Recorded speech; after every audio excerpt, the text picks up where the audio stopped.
I mean, look at this. It's insulting. Hi, Chris Walker here. I was going to do a completely different video today. I had a whole script written about color volume and nits and all the usual fun stuff. I threw it out because if you are watching this video and you are thinking about buying a TV in 2026, you are walking into a buzzsaw. I'm looking at the supply chain reports for the incoming 2026 models, the LG C6, the new Samsungs, and the numbers don't make sense. Well, actually, they do make sense, but only if you understand that you are being set up to pay for an AI tax that has nothing to do with picture quality. See, there's a shortage happening right now. They're calling it Ramageddon. The memory chips that go into these TVs, the price has tripled, because every factory in the world is pivoting to build servers for chatbots instead of consumer electronics. So the TV manufacturers have a problem. Their costs are up, but they can't tell you that.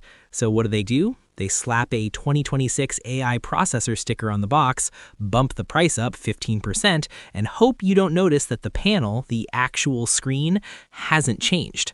But here's the good news, and honestly, it's the only reason I'm filming this. The retailers are currently panicking. They are sitting on warehouses full of 2025 flagship models, the C5s, the S95Fs, and they need them gone before the expensive 2026 stock arrives in March. That means for the next maybe 3 weeks, we have a window, a glitch in the matrix where you can buy a better TV for less money than the people pre-ordering the new stuff. I'm going to show you exactly which models are the gold mine and which ones are fool's gold. We're going to look at the thermals, the main boards, the stuff they don't put on the spec sheet. If you appreciate that we actually buy these things with our own money, so I can tell you when a billion-dollar company is lying to your face, hit that like button. It actually matters. And subscribe if you want to keep your wallet safe this year. All right, let's look at the damage. Listen to the background noise in here. That hum? That's the sound of panic. Every major retailer in the country is currently staring at a spreadsheet that tells them they have too much inventory. The 2026 models, the ones with the jacked up prices because of the memory chip shortage I just told you about, they are physically on container ships right now. They are weeks away from landing. Retailers need floor space. They don't care about picture quality, they care about square footage. And that means the 2025 flagships, the TVs that were selling for $2,500 6 months ago, are suddenly poison to their bottom line. They have to go. And this right here is where most people screw up. They see a clearance sticker and they think obsolete. They think leftovers. But you have to understand something about TV technology cycles. It's not linear, it's stair steps. And 2025 was a massive step up. The manufacturing processes for OLED finally matured. The panels got cleaner. The burn-in mitigation software got so good we basically stopped worrying about it for normal use. What's coming in 2026 isn't another step up. It's a plateau with a higher price tag. So where do you put your money right now? If you want to rob the bank legally, which vault do you crack? You start here. This is the LG C5. And look, I know, it's boring. Recommending an LG OLED is like recommending Toyota. It's the safe bet. But sometimes the safe bet is safe for a reason.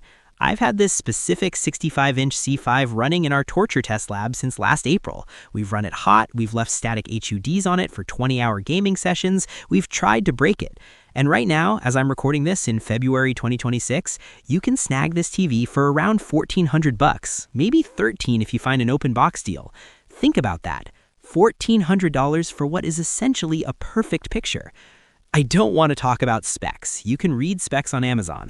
I want to talk about what it's like to actually live with this thing on a Tuesday night when you're tired and just want to watch Netflix. The magic here isn't the brightness. Everyone obsesses over brightness. How many nits does it have, Chris? Stop it. The C5 hits about, 900 nits in a real scene, maybe 1,000 if it's feeling frisky, and the marketing guys for the new 2026 C6 are screaming that the new one hits 1,300 nits. Who cares? Unless you are watching TV on your patio at high noon, 900 nits of OLED contrast is enough to sear your retinas. The difference between black, absolute pixels off black, and 900 nits is massive. It looks incredible. Paying another $1,000 for an extra few hundred nits you'll barely notice? That's ego. That's not performance. No, the reason you buy the C5 right now isn't the brightness. It's the brain. It's the Alpha 9 Gen 8 processor. This is the stuff they don't put on the Best Buy tag. We tested this. We fed it some truly garbage signals. I'm talking sub 720p YouTube rips, old DVDs, noisy cable streams, stuff that should look terrible on a 65-inch 4K screen. And the C5 just cleans it up. It doesn't look artificial. It doesn't look like that weird soap opera effect motion smoothing junk that other brands force on you. It just looks correct. This is what longevity actually means. It's not about whether the screen will turn on in 5 years. It's about whether you'll hate using it in 5 years. When the operating system snaps open instantly, when low-res content looks watchable, you keep the TV longer. Now, is it perfect? No. If you have a living room with floor-to-ceiling windows facing south and you watch a lot of hockey during the day, yeah, this screen is glossy. It's going to reflect. You're going to see your own face in the dark scenes. And the stand? I hate the stand. It looks nice, it's this heavy metal slab, but it sits so low you can't even slide a slim soundbar under it without blocking the bottom inch of the screen.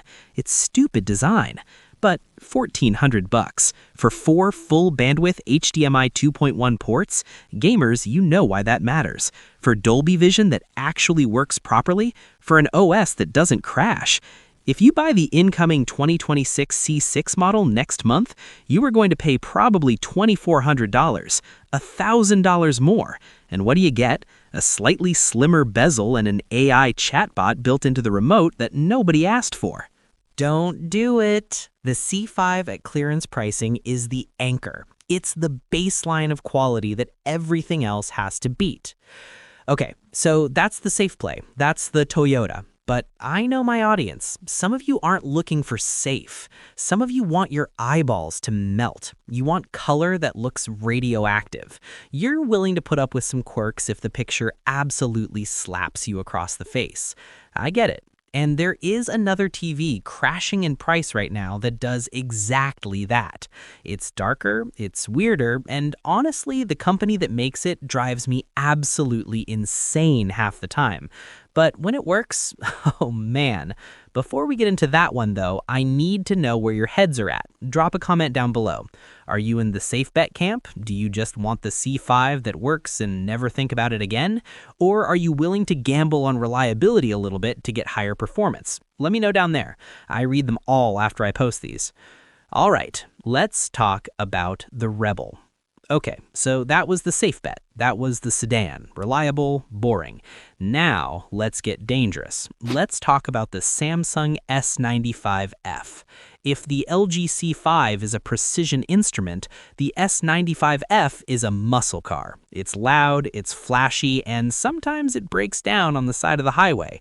But right now, because of the 2026 inventory panic, this TV, which launched at a price that made my eyes water, is crashing down to earth. And for a specific type of person, this is the only TV that exists. Here's why.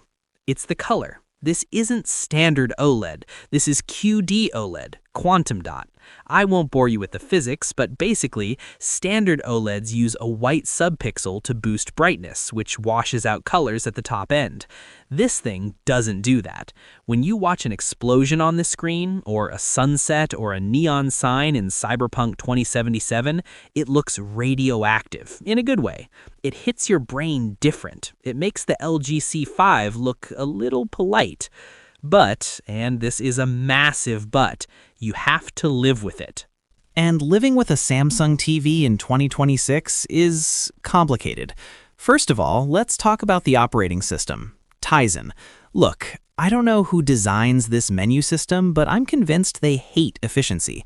You turn the TV on, and instead of your apps, you get a full-screen billboard for a movie you don't want to watch. You try to change the input to your Xbox, and it takes 4 clicks. And the gaming hub?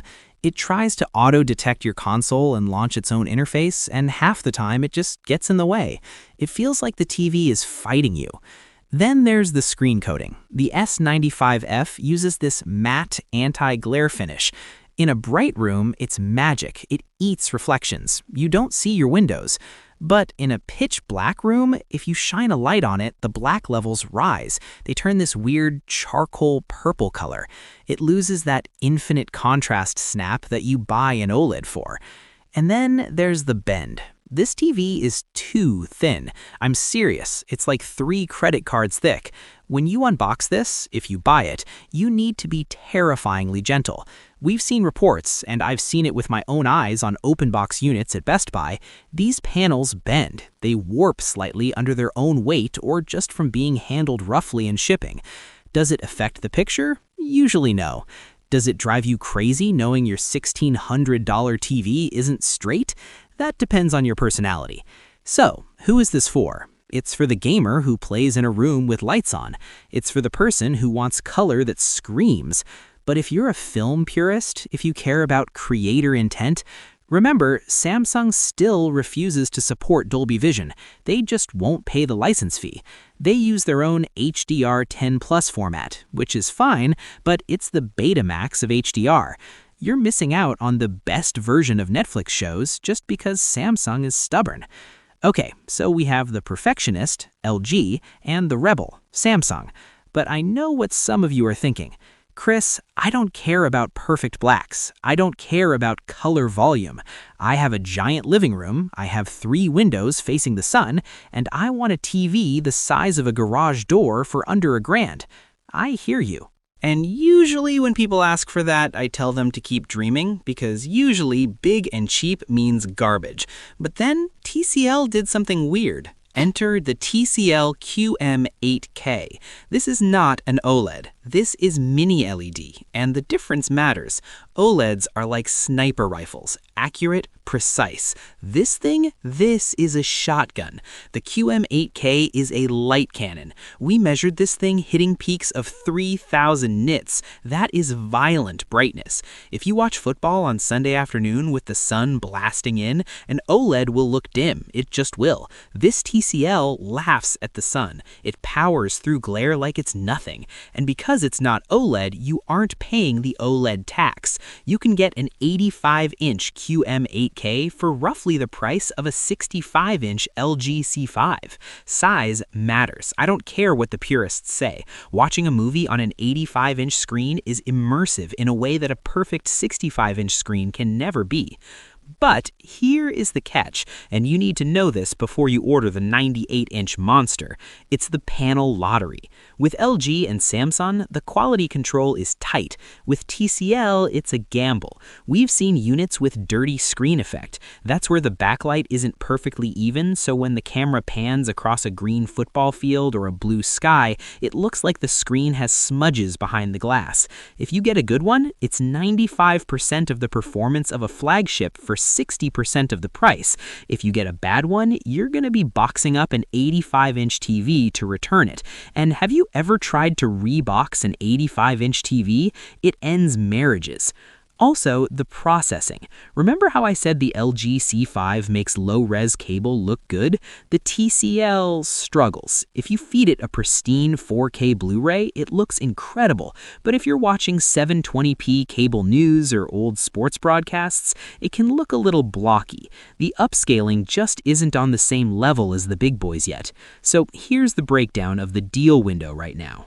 You have the LG C5 crashing to $1,400, the safe, perfect choice. You have the Samsung S95F crashing to $1,600, the fragile, beautiful, exotic car. And you have the TCL QM8K, the brute force monster that gives you maximum inches per dollar. But I haven't told you the verdict yet, because there is one more factor, one thing that nobody talks about until it's too late, and it's the reason why my inbox is full of people regretting their purchase 2 years down the road. We need to talk about burn-in anxiety versus blooming anxiety. Which mental illness do you want to subscribe to? So pick your poison. I have had this conversation 1,000 times. My inbox is full of it. People paralyzed by 2 specific fears.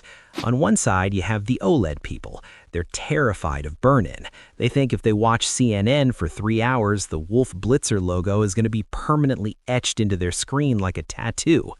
Let me be real with you. On the LG C5 and the Samsung S95F, it is largely a ghost story. The pixel shifters, the logo dimming algorithms, the heat sinks, the engineering is there. We have run these things for 5,000 hours in the lab. Unless you are using your TV as a dedicated airport arrival monitor, you're fine. But the anxiety is real. If you're the type of person who is going to stress out every time your kid pauses a video game, just don't buy an OLED. It's not worth the therapy bills. On the other side, you have the mini LED people, the TCL buyers. Their nightmare is blooming. That's when you see a bright object, like a subtitles or a torch in a cave, and there's this ghostly gray fog surrounding it. The TCL QM8K is good at hiding it, better than it should be for the price. But if you sit 30 degrees off center, if you have a wide sectional couch, you will see it. The illusion breaks. So you have to ask yourself, do you want to worry about the future, burn in, or do you want to be annoyed by the present, blooming? And look, I know there is one group of you screaming at the screen right now. Chris, what about Sony? What about the Bravia 8?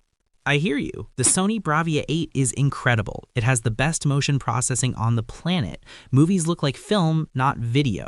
But we are talking about deals today. We are talking about the price crash. And the Sony tax is real. Even on clearance, the Bravia 8 is usually $300 to $400 more than the LG C5. Is the motion processing 20% better? Maybe.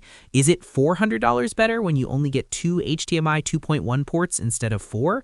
For me, no, the math doesn't work. So let's land this plane. The stock is disappearing. The 2026 models are on the boats. You have maybe 3 weeks before these prices vanish and you're stuck paying full retail for the new stuff.